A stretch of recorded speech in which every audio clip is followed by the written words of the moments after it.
Graça e paz do nosso Senhor Jesus Cristo. Bom dia, um feliz sábado. Como vocês estão? Tiveram uma boa semana? Vou convidar vocês agora para pegarem as suas Bíblias. Vou convidar você que está em casa também para pegar a sua Bíblia. Eu espero também que você possa estar, aí animado, para ouvir a palavra de Deus. Que Deus possa te abençoar, que você tenha um sábado na presença de Deus. Eu quero convidar a igreja a ler João 20, 19 e depois outro verso, que eu vou passar outro verso de Mateus 28. Mas João 20, 19.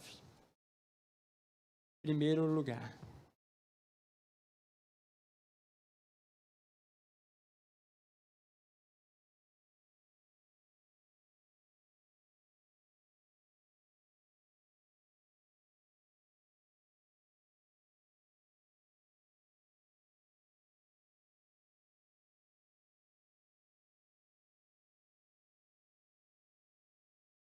Hein? Vamos falar com Deus, então, antes de lermos a palavra de Deus? Senhor, nosso Deus, nosso Pai, nós te agradecemos pela oportunidade que o Senhor nos dá agora de abrirmos a Tua palavra, Pai. Os momentos que vemos aqui a Tua casa para ouvir a Tua palavra são os momentos que são mais importantes da nossa semana. Então, queremos agora dizer que esse é o momento mais importante do sábado. E queremos te pedir que o Senhor venha tirar da nossa mente, do nosso coração, qualquer preocupação, qualquer tristeza que possa estar nos incomodando, e que o Senhor possa nos ajudar a prestar atenção para a Tua mensagem, a compreender a Tua mensagem para cada um de nós e a praticar também essa mensagem. São essas bênçãos que nós te pedimos e agradecemos, em nome e por amor de Jesus. Amém. João 20, verso 19, diz assim a palavra de Deus. Ao cair da tarde daquele dia, o primeiro da semana, trancadas as portas da casa onde estavam os discípulos com medo dos judeus, veio Jesus, pôs-se no meio e disse-lhes: paz seja convosco. Eu queria também convidar você a abrir a sua Bíblia em Mateus 28, versos 16 a 19.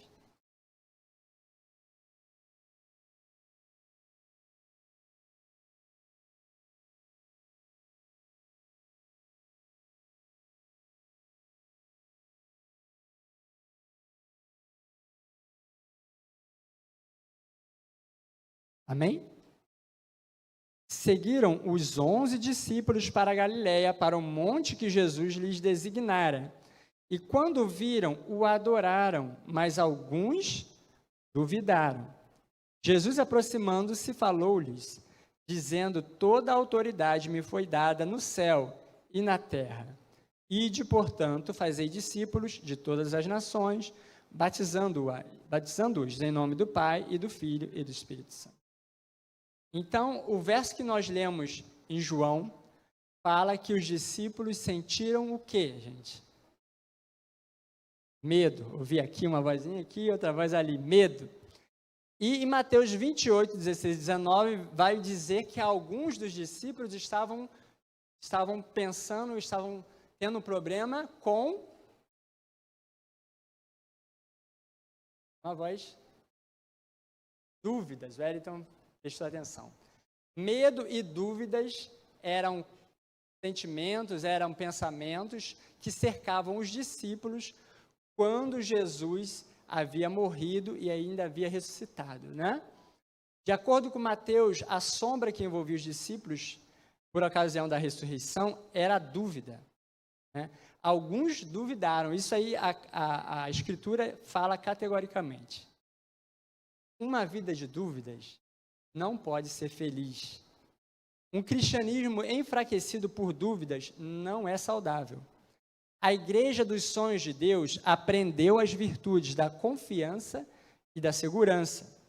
Uma vida cheia de dúvidas está no caminho da autodestruição. O cristianismo deve levar-nos a experimentar confiança e certeza.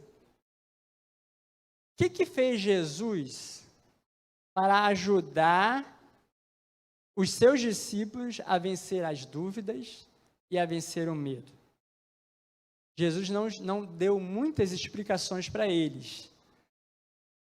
Ele simplesmente deu para eles a missão e convocou eles: vão e façam discípulos de todas as nações. Então, na mente de Jesus, o melhor remédio para a dúvida e para o medo, e até para a heresia ou a dissidência, é um vigoroso compromisso com a missão.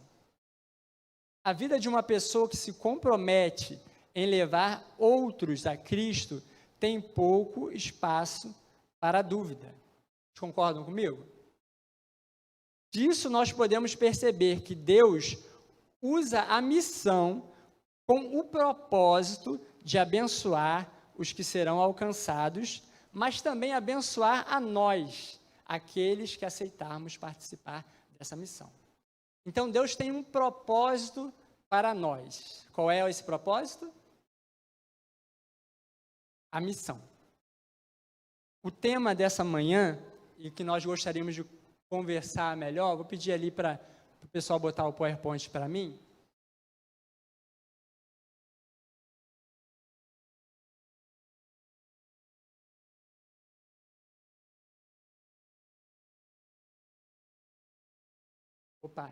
O tema é: nós precisamos que Deus precise de nós. Então, nós vimos que Deus tem um propósito. Mas e quanto a nós? Nós podemos e devemos ter um propósito? Vamos conversar um pouquinho sobre propósito? Eu queria falar para vocês sobre Viktor Frankl. Muitas pessoas já ouviram falar, é muito conhecido, né? Ele é muito conhecido. Muito se fala, quando se fala sobre propósito, sentido para a vida, se fala sobre Viktor Frankl. Ele era austríaco, era um psiquiatra e psicanalista. E ele percebeu que muitas pessoas sofriam na época dele, né? No século passado, muitas pessoas sofriam porque a vida para elas não tinha um propósito, não tinha um sentido. E quando ele percebia que quando as pessoas viviam sem um sentido, não conseguiam dar um sentido para suas vidas, elas sofriam. Ele vai discordar de Freud, porque Freud ele vai dizer que tudo tem a ver com conflitos entre a mãe e o pai, o filho, e questões de sexualidade. E isso, para Freud, isso causava o sofrimento humano. Viktor Frankl percebeu que algumas pessoas sofriam emocionalmente, não era porque tinham tido um conflito com a mãe mal resolvido, ou com a sociedade que reprimia alguma coisa dentro da pessoa. Mas a falta de sentido, a falta de um propósito pelo qual viver, fazia com que muitas pessoas sofriam. E aí ele fundou um tratamento, uma teoria, um tipo de escola psicanalítica chamada logoterapia. E ele estava ali, publicou um livro, estava ali no começo dos seus estudos, quando veio o nazismo, veio a guerra, né? E Viktor Frankl era judeu. E ele foi levado com a sua família para campos de concentração pelos nazistas. E o que acontece é que ele era uma pessoa tão diferente, né? Que ele, para aquele sofrimento que ele estava vivendo no campo de concentração, ele conseguiu levar aqueles dias, que foram anos, né, através de estudos e conversas com as pessoas. Então, ele conversava com as pessoas, ele tentava animar as pessoas, e ele depois escreveu um livro, quando saiu do campo de concentração, falando que ele percebeu claramente que a sua teoria era certa.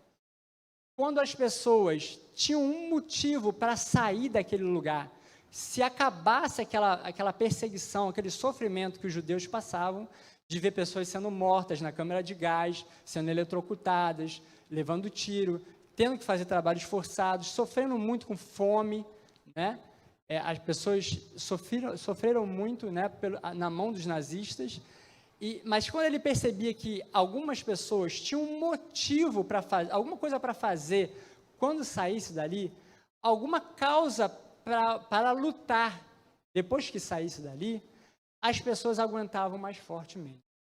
As pessoas suportavam todas as provações, suportavam fome, frio, suportavam o ódio dos nazistas e conseguiam se aguentar.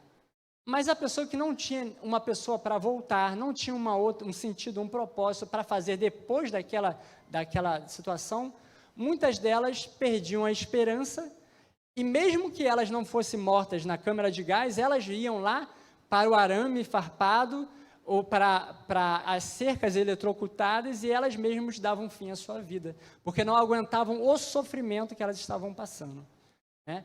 E aí ele pôde falar, e ele falou o seguinte, aqueles que têm um porquê, né, um motivo para viver, podem aguentar qualquer tipo de sofrimento.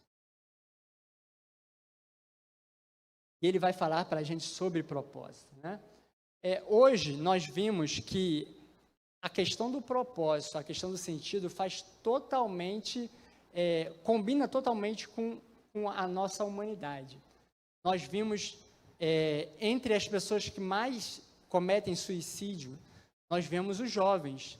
Muitas vezes os jovens, porque eles olham para o mundo, percebem para que esse mundo existe?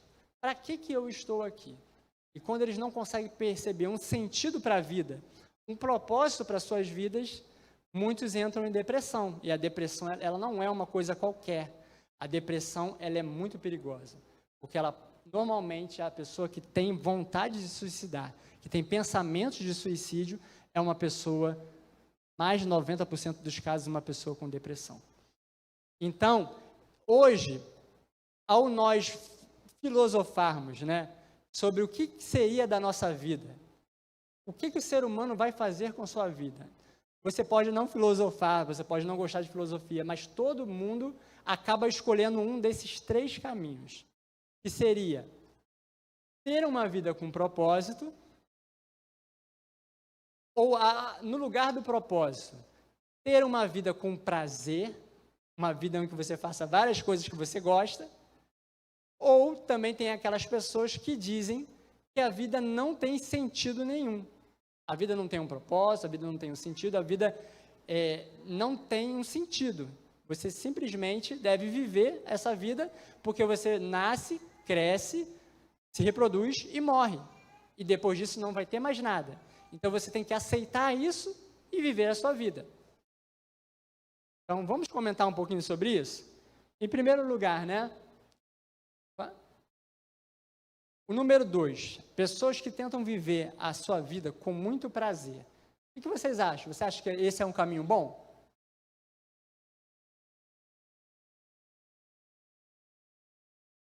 Veja só, essa imagem ficou muito pequenininha, né? Eu espero que quem esteja em casa esteja conseguindo enxergar, porque quem está aqui com certeza não está conseguindo, né? Esse aqui é o ranking dos países onde há mais casos a maior taxa de depressão. Tem muitos países ali que são países pobres, em que as pessoas têm depressão por causa das dificuldades da vida, né? Uma pessoa que passa privações, dificuldades na infância, passa por trauma. A gente sabe que a pobreza chama violência. Muitas pessoas vão ter depressão até na vida adulta por causa de traumas e situações que viveram na infância ou na adolescência ou até na vida adulta mesmo.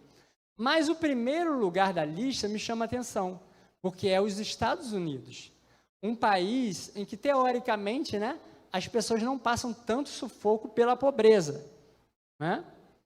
Um país rico, um país desenvolvido, mas um país altamente materialista. Um país que as pessoas vão buscar nas coisas o sentido, uma alegria para a sua vida, uma felicidade. As pessoas tentam ser felizes através do prazer e de conseguir coisas, né? Comprar coisas. Mas nesse país, esse plano não dá muito certo, porque é o país número 1 do mundo em depressão. O livro, a Verdadeira Riqueza, eu estou gostando muito de ler esse livro. Né? Quantos ganharam esse livro aqui na igreja e estão lendo? A Verdadeira Riqueza, de Ellen White. Olha aí, tem pessoa até que já leu, metida, né? Que já leu, né? Eu ainda estou no início. Eu vi poucas mãos levantadas, né? Eu sei que a igreja deu esse livro em peso, tá bom? Esse livro é muito bom. No primeiro capítulo me chamou a atenção que Ellen White fala sobre 2 coroas, né? E ela viu que um povo muito grande corria atrás de uma coroa que ela chama de coroa terrestre. E um povo bem pequeno corria atrás de uma outra coroa que ela chamava de coroa celestial. Vocês já leram? Quem já leu essa parte? E ela vai dizer assim, ó, a coroa celestial.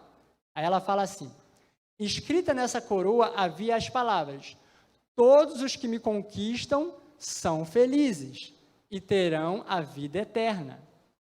O rosto dessas pessoas logo mudava de escuro para claro, de triste para prazenteiro e cheio de santa alegria.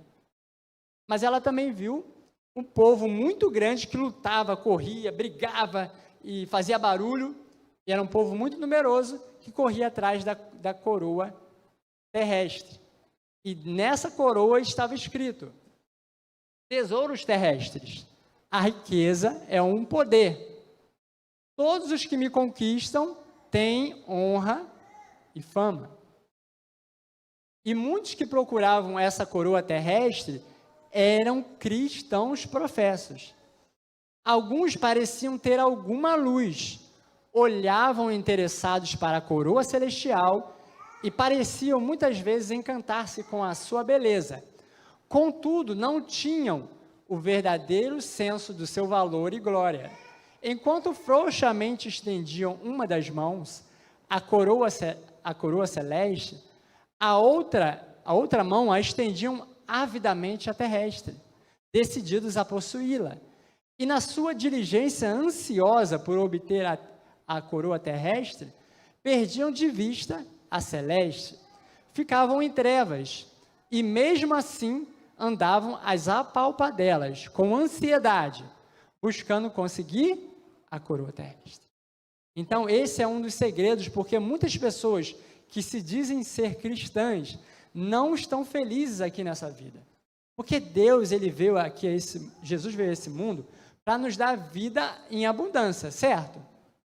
Quando eu lembro dessa promessa de Jesus, eu acredito que a vida abundante não é só lá no céu, não é só na vida eterna, mas também aqui é a nossa vida que nós vivemos aqui.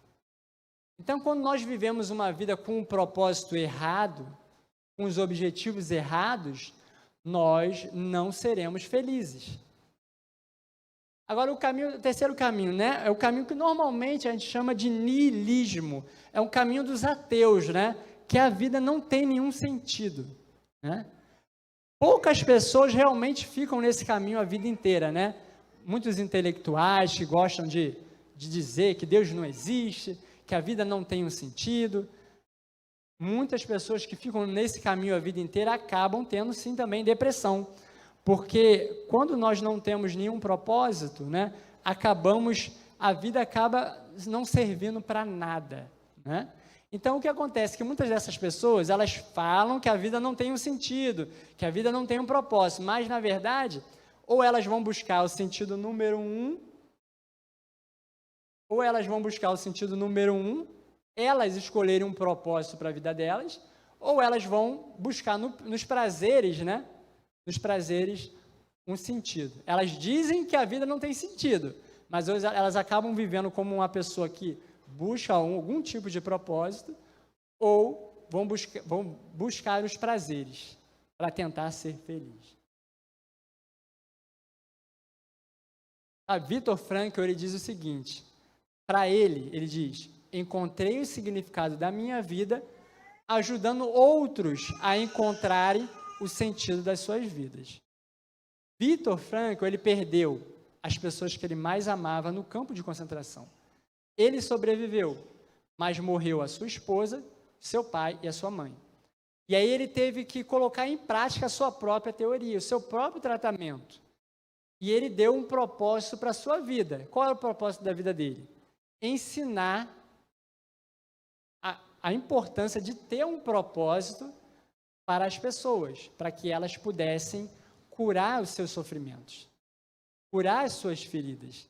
E ele, até hoje, é lembrado, porque ele escreveu vários livros, ele recebeu vários títulos de doutor, né, em várias universidades, deu aulas em vários países, né?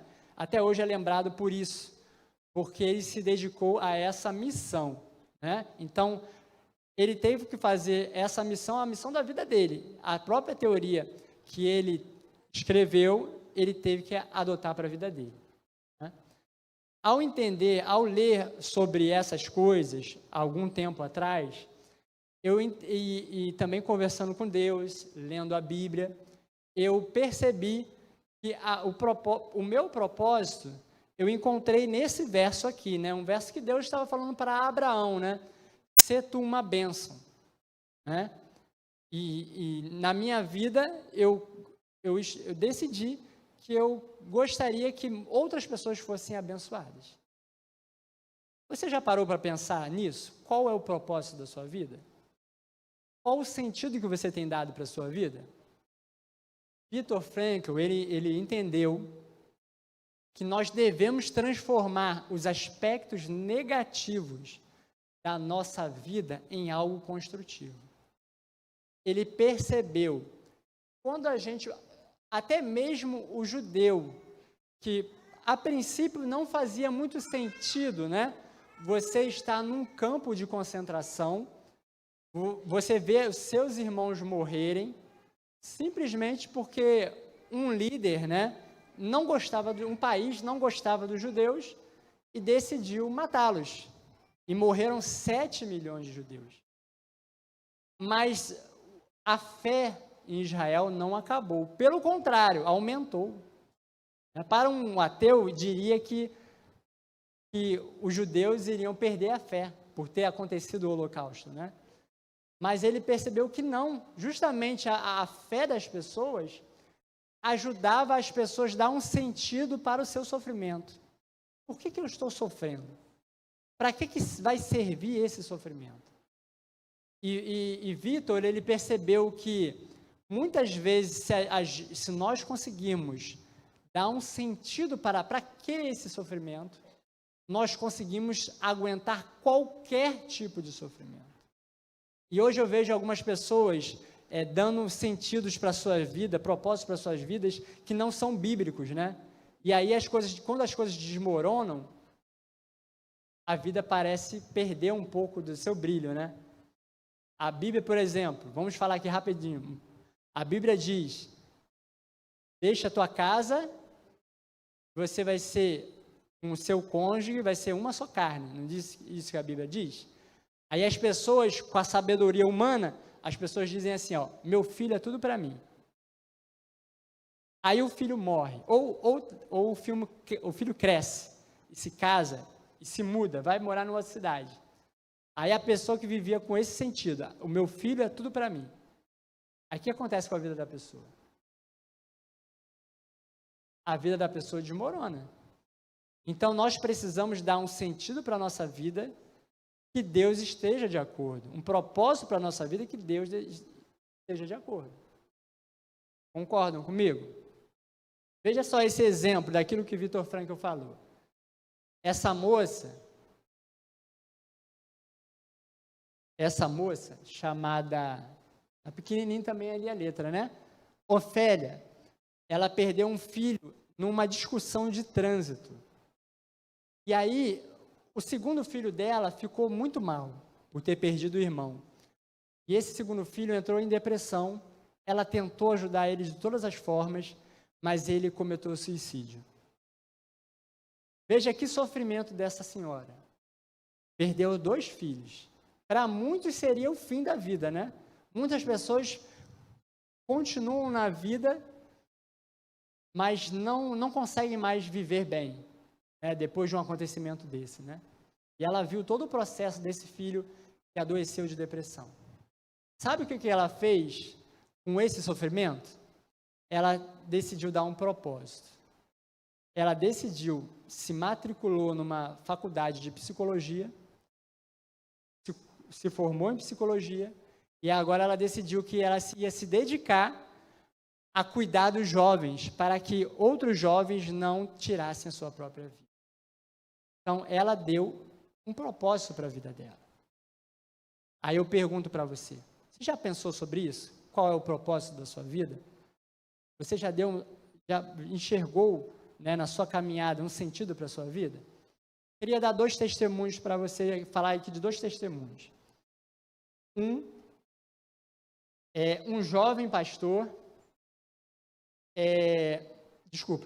pastor Bulhon, ele era jovem ainda como pastor, e ele já contava aqueles testemunhos bonitos, né, ele sempre contou, né, e aí uma pessoa veio procurar ele, disse para ele no final de uma pregação o seguinte: pastor, essas histórias que o senhor conta, são verdade mesmo?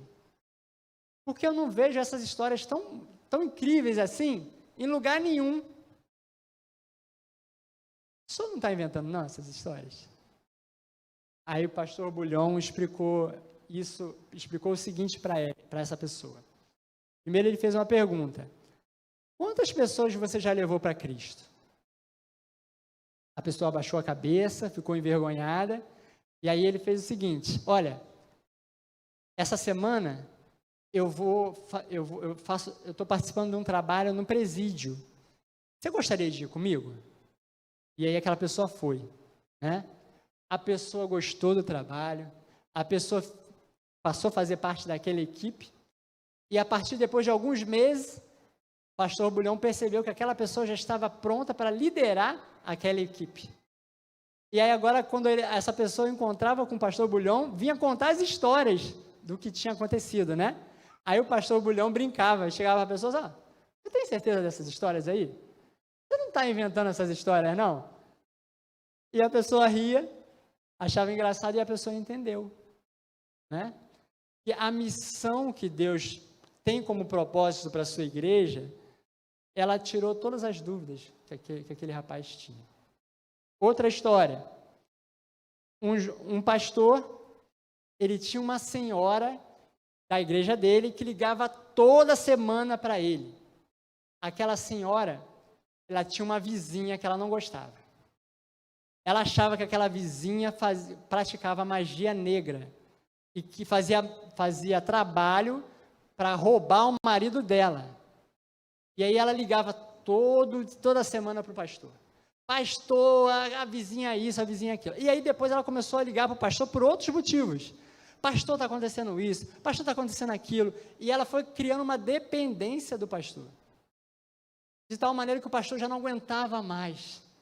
E ela queria que o pastor orasse por ela, porque ela achava que a oração do pastor pelo telefone iria resolver a situação. Aí o pastor, já cansado dessa situação, essa é uma história real, tá, gente? Não é uma ilustração, não, é história real mesmo. O pastor Bulhon conta essas histórias no livro A Alegria de Testemunhar. E o pastor falou o seguinte para a irmã: irmã, eu tenho aqui uma pessoa, uma família, que gostaria de estudar a Bíblia. Eu vou lhe dar o endereço dessa pessoa e você vai estudar a Bíblia com ela, tudo bem? Aí aquela senhora falou: tudo bem, pastor, eu vou lá. A pessoa foi lá dar o estudo bíblico. A pessoa gostou de dar o estudo bíblico. A pessoa se animou em dar o estudo bíblico. Aí o que aconteceu? Acabaram os telefonemas para o pastor, para incomodar o pastor. Então, quando nós não usamos essa energia espiritual que a gente tem no propósito certo, na missão que Deus tem para a gente, nós vamos usar essa energia no propósito errado, né? Nós precisamos saber que Deus coloca para a gente, né? Deus coloca para a gente essa missão para nos livrar de dúvidas, medos, ansiedades, inseguranças. Deus tem esse plano de colocar para a gente a missão. Que o teu propósito da tua vida possa estar envolvido com o propósito de Deus para a tua vida, né? Que você escolha um propósito que tenha a ver com esse propósito. Aí daí vem o título da mensagem dessa manhã, né? Nós temos, C.S. Lewis disse, né? Nós temos a necessidade que Deus precise de nós. Na verdade, Deus precisa de nós. Ele até diz que a seara é grande, os trabalhadores são poucos. Nós precisamos, na verdade, aceitar que Deus precisa de nós e nos colocarmos à disposição dele, né? Porque quando nós estamos ocupados fazendo aquilo que Deus precisa de nós, com certeza vai vir não só dúvidas, temores, mas vai vir alegria, felicidade que o Espírito Santo dá. Então, muitas pessoas estão no caminho religioso, num caminho cristão, não estão satisfeitas com esse caminho, não estão felizes na igreja, porque está faltando entender que Deus precisa de você. Deus precisa de mim, Deus precisa de você, e Deus tem um propósito, usando as suas características para você ajudar na missão. Amém? Ellen White diz o seguinte: Deus poderia haver realizado o seu desígnio de salvar pecadores sem o nosso auxílio. Poderia ou não poderia? Eu fiquei pensando nisso essa semana, né? Eu sempre pensava em anjos com asas. Mas o anjo, ele não tem condição de se disfarçar de ser humano? Eu pensei nisso. Deus não poderia botar anjo disfarçado por aí pregando para as pessoas? Será que o anjo disfarçado pregando para as pessoas não teria mais condições ali de usar as palavras com habilidade, né? Para fazer as pessoas se converter? Mas não é essa forma que Deus trabalha. Deus não trabalha dessa forma. Deus escolheu usar seres humanos falhos, eu e você, nessa missão. E Deus vai cumprir a missão. O que a gente precisa saber é se eu e você, né, se a nossa vida vai estar alicerçada nessa missão. E veja só que importante, que Ellen White ainda vai dizer, é à medida que nos entregamos a Deus para o serviço da humanidade que Ele se nos dá. Isso quer dizer, quanto mais nós nos entregamos a Deus no serviço da humanidade, mais nós vamos ter Deus presente na nossa vida. Mais próximos a Deus nós estaremos. Às vezes a gente queria estar mais próximo de Deus, às vezes a gente queria estar mais consagrado, não é isso? Uma vida mais espiritual. Deus já deixou o segredo para isso. É no serviço da humanidade. Jesus falou, toda vez que vocês fizerem por essas pessoas, vocês vão estar fazendo para quem? Para Ele, né? O problema é que muitos cristãos sinceros pensam que levar pessoas a Jesus significa o quê? Dar estudos bíblicos, bater a porta de uma pessoa estranha ou realizar reuniões evangelísticas, pregar. Então, se a pessoa não tem habilidade nem para dar um estudo bíblico, nem para pregar, ou a coragem, né, de bater na porta de uma pessoa estranha, normalmente as pessoas desanimam e acham que para ela não tem lugar na missão.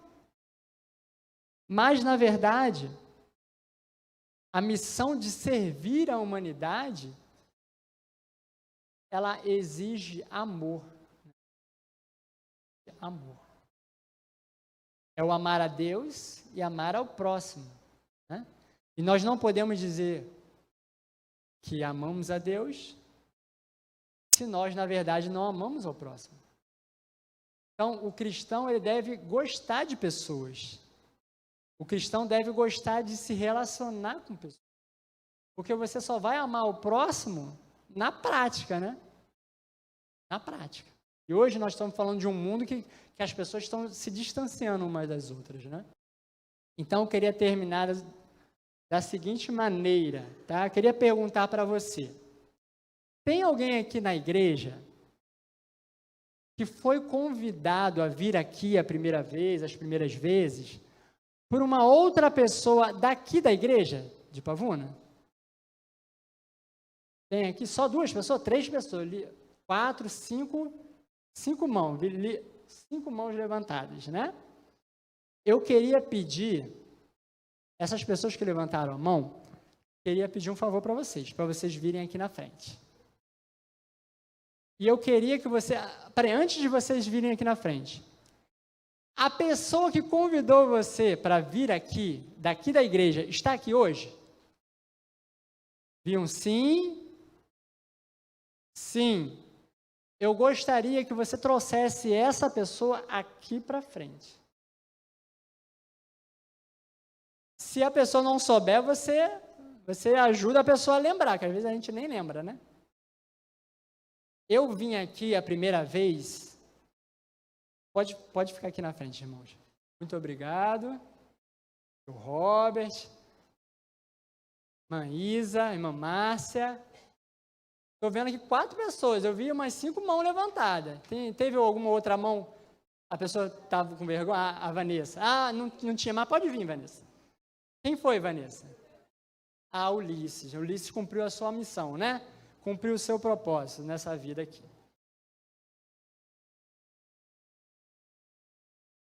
Irmãos, Lívia vai cantar agora. Cadê Lívia? Vai cantar, não vai, Lívia? Enquanto eu gostaria de perguntar para você, será que você também gostaria de estar aqui, tendo um dia, uma pessoa que convidou alguém para estar aqui? Primeiro, você precisa gostar de pessoas. Você precisa demonstrar simpatia pelas pessoas. Você precisa realmente se interessar pelas pessoas. E ao ver o sofrimento que as pessoas passam nesse mundo, as suas dificuldades, você pode falar para ela daquilo que faz diferença na tua vida. Você tem dúvidas? Você tem medos? Você tem questões ainda não resolvidas que te impedem de ter uma vida espiritual ainda feliz? O segredo está na missão. E eu gostaria de convidar você a aceitar esse apelo. Se você gostaria de que um dia, como a Isa foi a irmã Ângela que chamou? Um dia, se você gostaria de estar na mesma posição da irmã Ângela, da Mônica, né, do Ulisses, que cumpriu a sua missão, né, do Robert, da Amélia, que você, ao ouvir a canção que a Lívia, olha a minha memória, estou esquecendo, da Vivian, que elas vão cantar, que você venha aqui à frente que nós iremos orar juntos. Tá bom? Ir aqui à frente. É o apelo que Deus tem para você. Deus te abençoe.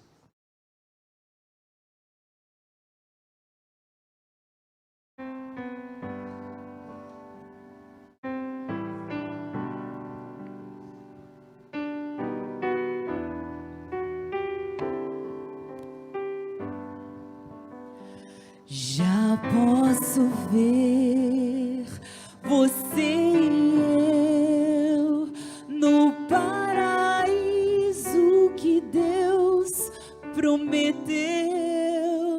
Quanta emoção ao caminhar no mundo livre, feliz, em paz.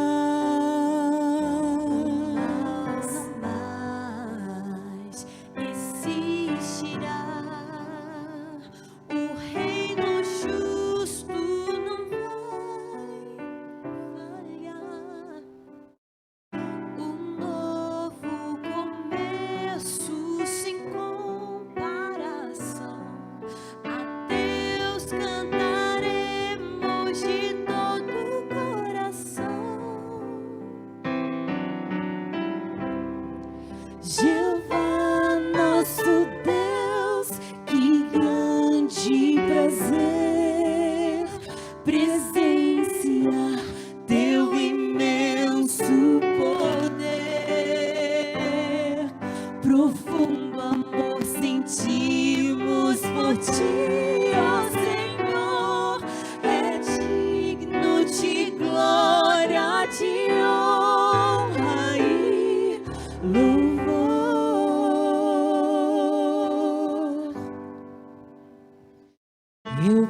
posso até imaginar um mundo novo em que vamos morar. Nenhuma dor, temor não há. Conosco a tenda de Deus está. Que Jeová profetizou, realidade já se tornou. Agora os mortos irão despertar. Com eles nós vamos ao nosso Deus cantar. Jeová, nosso Deus, que grande prazer presenciar teu imenso poder. Profundo amor sentimos por ti, ó Senhor. É digno de glória, de honra e louvor. Jeová, nosso Deus, que grande prazer presenciar teu imenso poder. Profundo amor sentimos por ti, ó Senhor. É digno de glória, de honra e louvor.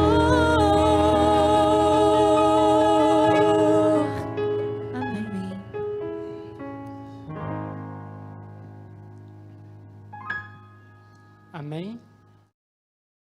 Estou vendo algumas pessoas aqui na frente. Deixa eu perguntar aqui para vocês que estão aqui na frente uma coisa, gente.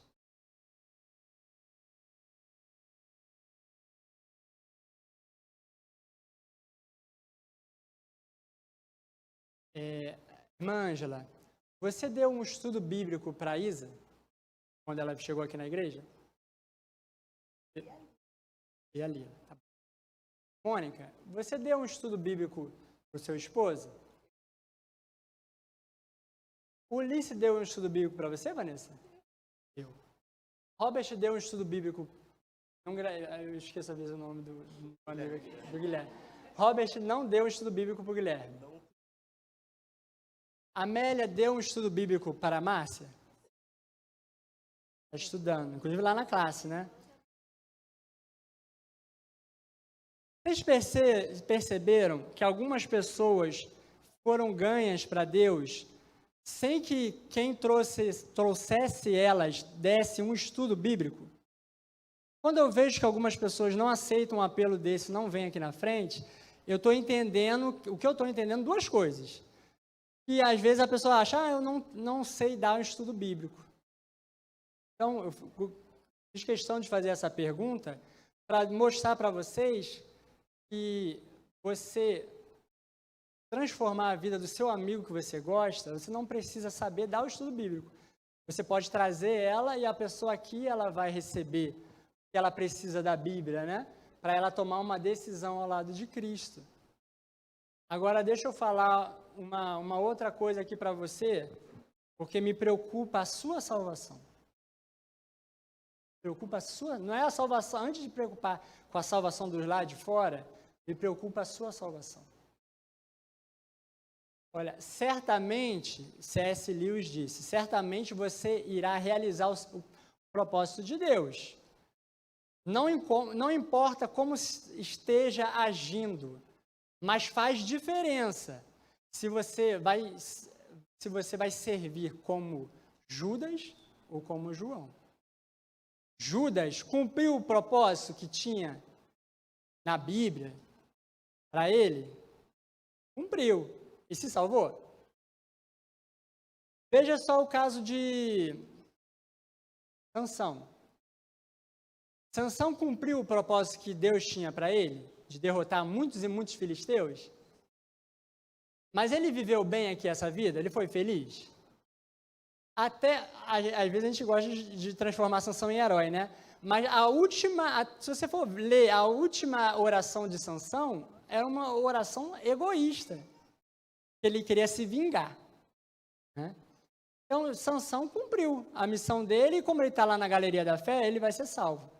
Mas ele não viveu bem aqui nesse mundo, não viveu uma vida feliz e tranquila, uma vida em abundância. Portanto, eu tenho que dizer para você, Deus, ele vai te usar.